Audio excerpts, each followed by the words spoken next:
Cambodia's tranquil countryside.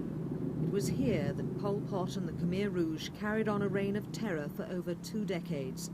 Now in the shadow of this mountain, the fighting stopped. The people of Cambodia, unaccustomed to peace, are trying to come to terms with life in the post-Pol Pot era. While their country is far from stable, the threat from Pol Pot's neo-medievalists has lost its impetus with their leader's capture.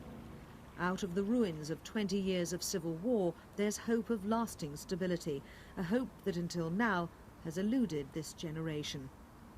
One reason for this hope is a new focus on education. With the turmoil of the past 2 decades, the social order has shifted. Women have had to fill the places left by the deaths of fathers, brothers and husbands. With over half of households in Cambodia headed by women, the need for them to be educated like their brothers is clear.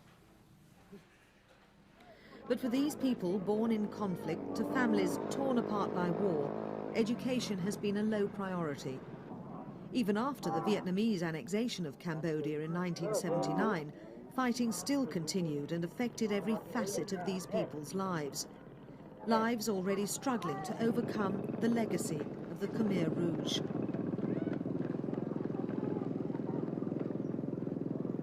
It was soon after the capture of Phnom Penh that Cambodia realized the full horror of Pol Pot's cleansing program.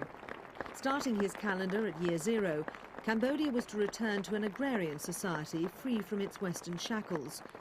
Those with an education were denounced as class traitors and quickly rounded up.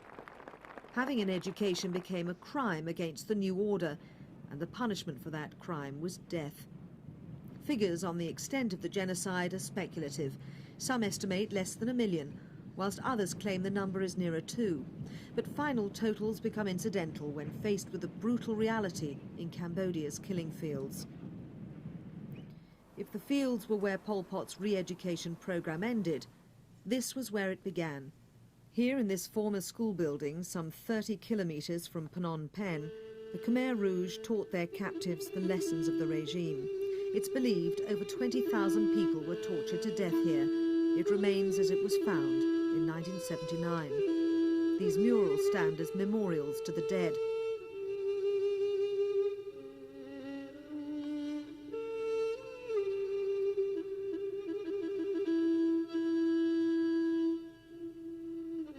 Until recently, these images were a painful reminder to relatives of the dead that the man responsible was still free and politically active. But his capture and trial in July this year marked the end of any hope Pol Pot's Khmer Rouge had of returning to power. Now, all the people of Cambodia want is to free themselves from his legacy. Again, the catalyst for change is education. Population levels in Cambodia fell dramatically during the conflict and slaughter of the 70s and 80s. Women found a new social standing. Many took their men's places, but without the benefit of their educations. In this once patriarchal society, girls had attended classes until junior school, when domestic responsibilities became their priority. Now they sit beside their brothers in secondary and even higher education classes. There's also a need for remedial education. Support groups like the Cambodian Women's Development Association are trying to promote self-reliance. Adult literacy classes like this one are well attended. Early indications from research are that when these women are better educated, they're more able to deal with the choices and responsibilities of raising their families. Sopek is studying English. Attending the university in Phnom Penh is one of the advantages of an urban life. She's very aware of the opportunity this gives her. I hope that I will get a good job. I will be able to help Cambodian women more. And then Cambodian women will have high status. That's my hope and my dreams.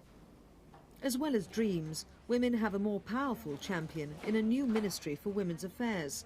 For women in Cambodia, this is really a new beginning. To me, to Cambodian women, to the Cambodian people, we're trying to rebuild a house.